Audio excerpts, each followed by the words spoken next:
The economy of Italy is now on a precarious edge, teetering alarmingly. Today, we're diving into Italy's economic labyrinth. We're unwrapping the complex layers that have led to its current state of uncertainty.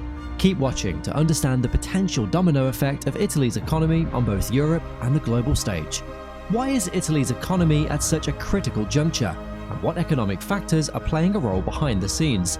We've gone through extensive research, pored over endless data, and analysed every angle to present the breakdown on Italy's economic picture. Today, if you wander the beautiful streets of Italy, from the incredible history of Rome to the dreamy canals of Venice, everything might seem picture perfect, but underneath the surface, the problems on the fiscal and economic fronts are starting to grow larger. Italy is navigating a myriad of economic challenges, which makes one ask the question, is Italy's economy teetering on the edge? Italian GDP is expected to only grow modestly in 2023, with a projection of 0.7% for the year, and 0.8 and 0.9 to forecast for the next year.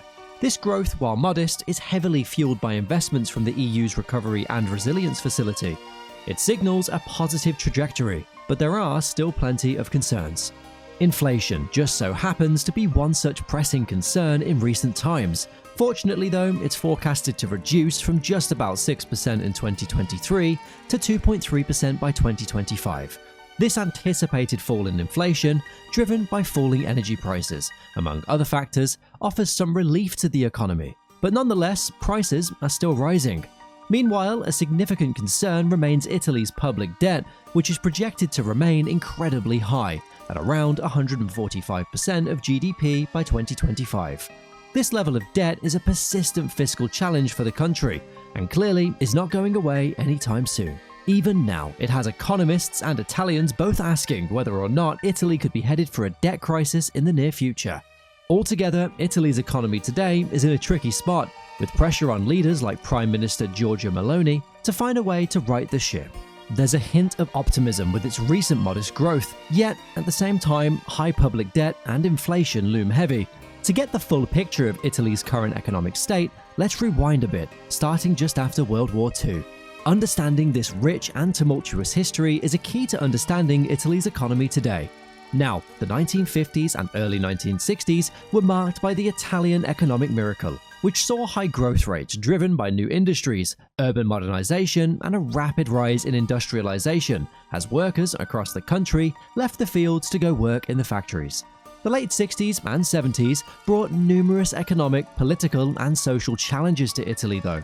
The first post-war recession hit in 1975, with high inflation and dependency on foreign oil, an impact of the 1973 oil crisis. The 1980s, despite increased productivity and exports, were marred by unsustainable fiscal deficits, but all the while its economy recovered and kept growing. However, Italy's economy in recent years has been shaped significantly by two crises: the Eurozone debt crisis and the COVID-19 pandemic. The Eurozone crisis, which peaked in the early 2010s, saw Italy grapple with soaring debt levels, forcing it to take on stringent austerity measures.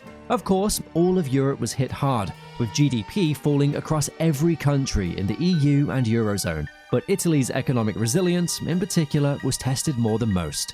Then came COVID-19. The pandemic battered the already fragile economy, leading to severe disruptions as lockdowns paralyzed the country and its markets. However, the 2023 recovery phase reflects Italy's ongoing efforts to bounce back, proving its adaptability in the face of these compounded challenges. So, where do things with the Italian economy stand today? Is it firmly on the road to recovery, or does recession lay waiting in its near future? To answer these questions, we need to dive deep into the Italian economy. And the best place to start is the heartbeat of every major economy, its gross domestic product, or GDP. In 2022, the Italian economy grew by 3.7%, a slowdown from the previous year's 7% post-COVID surge, yet it marked a steady recovery from the 2020 pandemic-induced slump. This growth also came despite challenges, like soaring energy prices from the Ukraine conflict and the European Central Bank's aggressive measures to curb inflation. Looking ahead to the coming years, Italy's GDP is forecasted for only modest expansion amid various challenges. The Bank of Italy revised its 2023 growth forecast to 0.7%, a decrease from the earlier 1.3% estimate, influenced by a weaker than expected second quarter.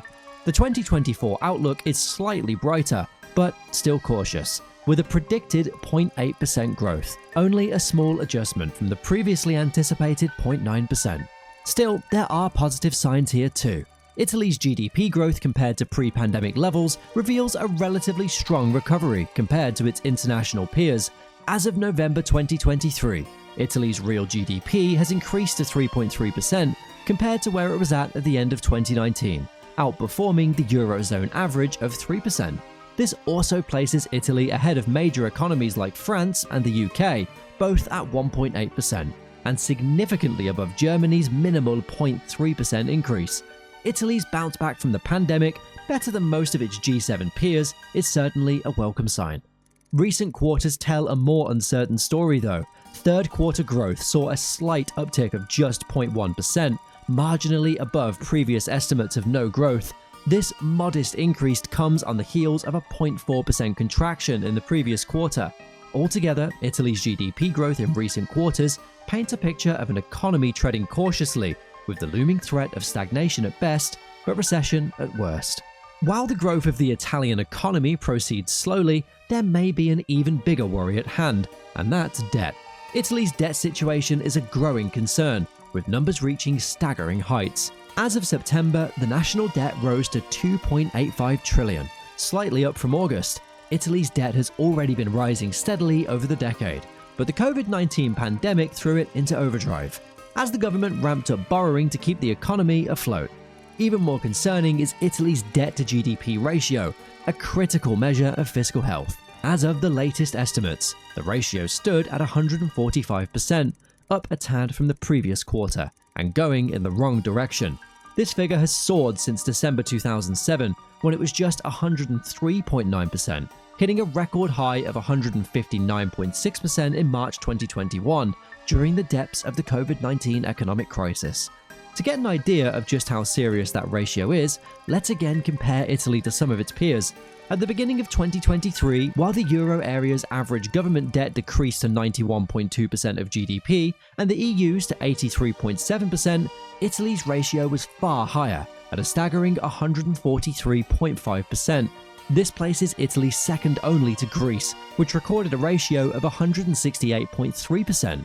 Other countries with high ratios included Portugal at 113.8%, Spain at 112.8%, and France at 112.4%. How exactly did Italy get itself into this mess of debt? Spending is the clear culprit, of course, as evidenced by its 2022 budget deficit of 153.5 billion euros. For context, that's a whole 8% of its GDP, although it's slightly better than the previous year's 9%. Italy's deficit far exceeded the government's target of 5.6%. This shortfall is mostly due to tax breaks and pandemic stimulus spending, as well as the energy crisis across Europe. The massive heaps of debt are doubly problematic, given that Italy's debt servicing costs are also skyrocketing. In 2022, these costs surged to 83.2 billion, marking a significant year-on-year increase of almost one-third. The trend is expected to continue, with projections for 2024 showing an additional increase of 14 billion euros, pushing the annual debt servicing costs over 100 billion euros. In effective terms, that means diverting funds away from other important areas of the economy. The European nation is well aware of the issue though. In a strategic move, Italy is setting in motion a significant asset sell-off, with the government planning to raise about 1% of its GDP, or about 21 billion euros, through asset sales from 2024 to 2026. This initiative is a key part of Prime Minister Meloni's strategy to control and drive down what is the Eurozone's second largest debt in terms of GDP. Only time will tell if they can hit their mark. Even if they do, there are other concerning signs spread throughout the Italian economy. Key among them is its labour market.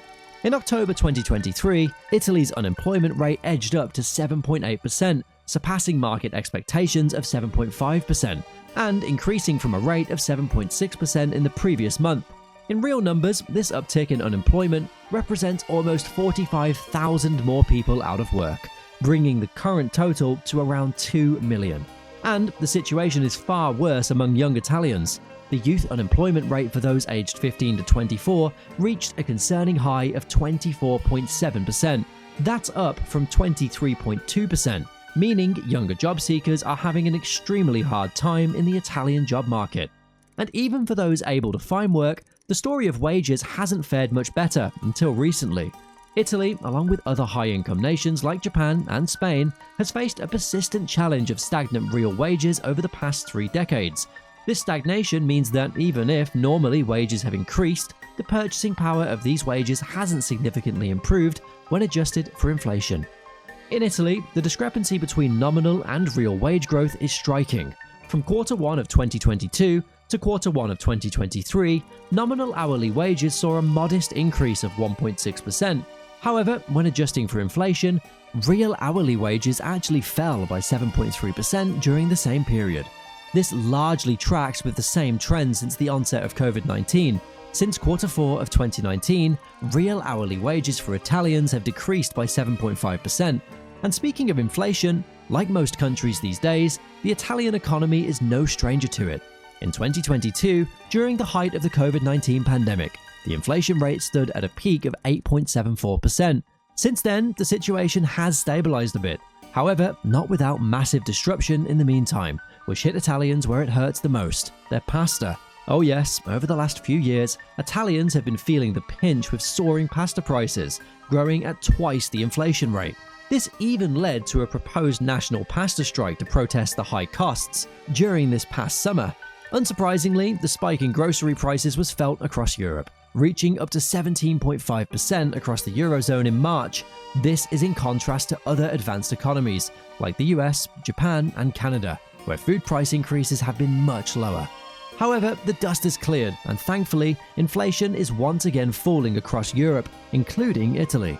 The country's EU-harmonized consumer price index rose by just 1.9% year-on-year in October, following a 5.6% rate in September, to post its lowest reading since July of 2021. Most of that fall has come from a calm in food price increases. Core inflation, though, which excludes food and energy, was still running high at 4.5% in October, though that was better than the 4.9% rate the month before. Ultimately, though, what matters most is how consumers in Italy are reacting to these changes, and the best way to understand how they're feeling is to look at levels of consumer confidence. Unsurprisingly, at the onset of COVID-19, consumer confidence levels plummeted.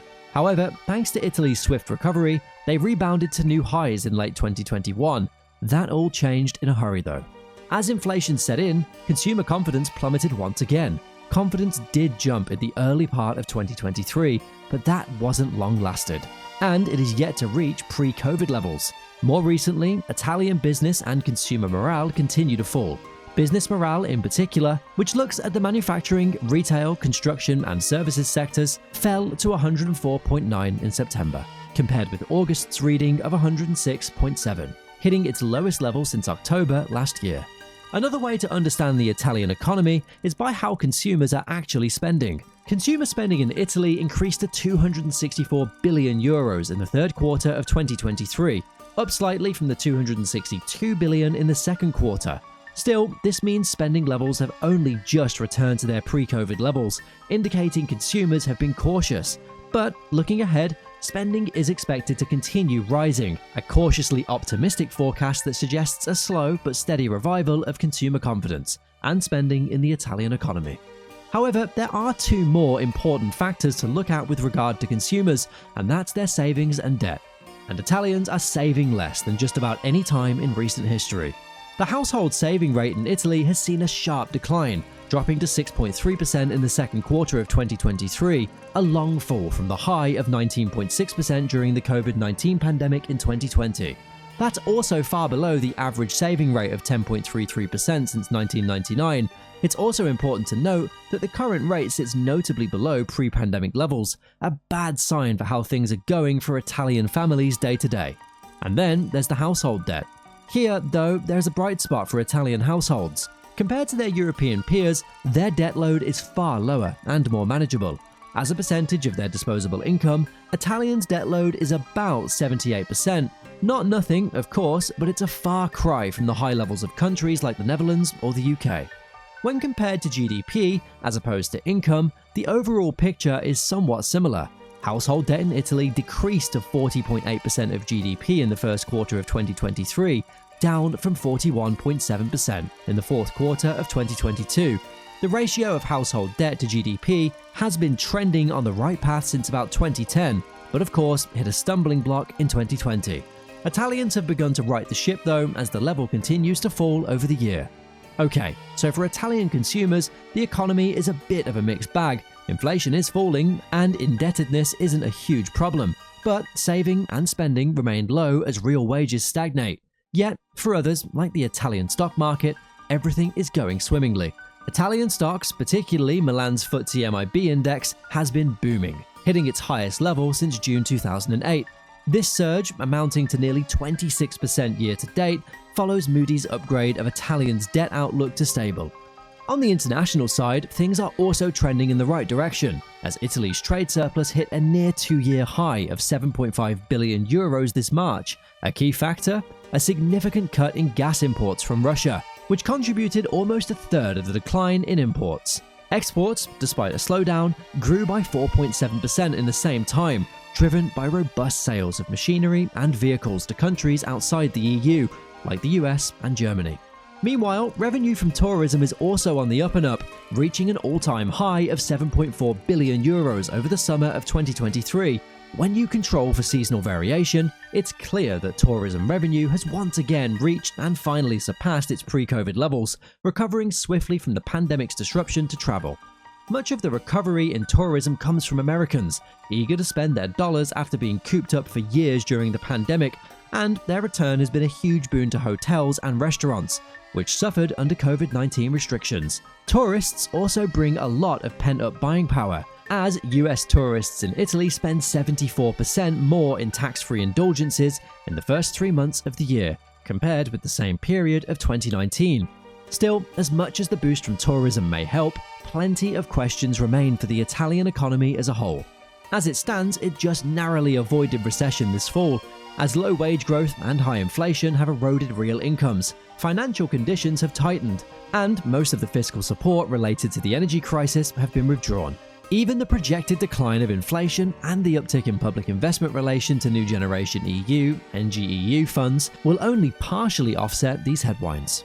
Speaking of European investment, the European Commission's recent approval of Italy's fourth payout from the EU Recovery Fund will be a much-needed boost, bringing its total proceeds to over 102 billion euros. This funding is not only crucial for Prime Minister Meloni's plans to revitalise the economy, but it's also expected to contribute 0.5 percentage points to Italy's annual growth. Still, even with the help it brings to Italy's economic expansion, the nation's economy is definitely at a weak point. How does the future of the Italian economy look then? Current trends suggest this weakness might persist in the short term, while industrial production is stabilising. Retail sales and confidence remain low, meaning domestic demand is likely to remain weak. However, the low unemployment rate and robust employment growth, along with a 3% rise in nominal wages, could provide some support to household incomes and private consumption as Italy moves into the final quarter of 2023. Additionally, public investment is forecast to finally pick up, though that is somewhat counteracted by a projected drop in private investment. Altogether, Italy's economic outlook for the coming winter appears to be headed towards stagnation. Some economic simulations suggest it might see a temporary boost to around 1% in 2025 and 2026, but growth is predicted to stabilize at a modest 0.6%, with inflation at 2%. To maintain debt stability under normalized interest rates, it'll need a primary surplus of about 1.5% of GDP. Achieving this growth is crucial, yet not unprecedented for Italy. So there is potential for stability if it can be managed effectively. Ultimately, whether or not Italy can pull it off will come down to spending. Controlling public spending is the most important step now for Italy and its economy, especially as the EU prepares to reinstate stringent fiscal rules, suspended since the COVID-19 pandemic. With Italy's debt projected to be marginally lower at 139.6% of GDP in 2026, the sustainability of this debt is going to be the most significant challenge the nation's faced yet. They have a plan, one that makes clear the critical need for careful fiscal management, but as usual, it'll all come down to whether or not they can follow through. As it stands, the Italian economy is balanced on a razor-thin edge, with recovery and growth on one side, and stagnation and recession on the other. It has what it takes to go either way, but at the end of the day, it's going to come down to execution, and hopefully they have what it takes to succeed. Thanks for watching.